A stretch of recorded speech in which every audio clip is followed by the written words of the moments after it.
रे भौरा बाती मांगे तेल,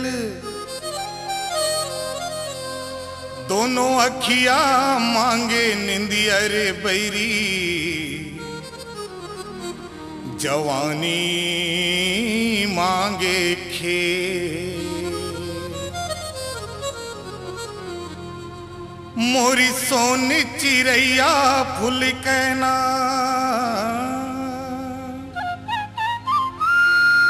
मोरी सोन चिरैया फूल कहना, मोरी चंपा चमेली रस गांजा कली। ई गाँव के मन अन देखना है, चले दोनों उड़हरिया भाग चले। ए गाँव के मन अन देखना है, चले दोनों उड़हरिया भाग चले। मोरी सोन चिरैया फूल कहना, मोरी सोन चिरैया फूल कहना, मोरी चंपा चमेली रस गांजा कली। ई गाँव के मन अन देखना है, चले दोनों उड़हरिया भाग चले। ए गाँव के मन अन देखना है, चले दोनों उड़हरिया भाग चले।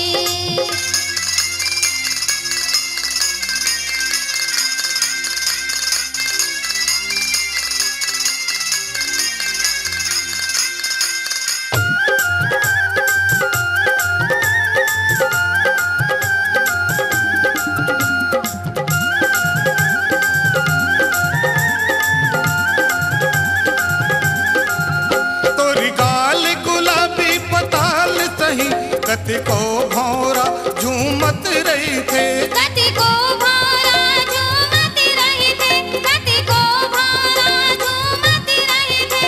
पक्का कुंदरू कस होठ लाल, रही रही के मन चूमत रही थे, रही रही के मन चूमत रही थे, रही रही के मन चूमत रही थे। मोरी सोनू मोनू धनो रंग रेली,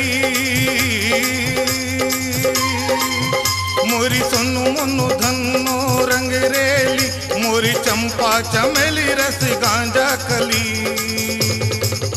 ई गाँव के मन अन देखना है, चले दोनों उड़हरिया भाग चले। ए गाँव के मन अन देखना है, चले दोनों उड़हरिया भाग चले।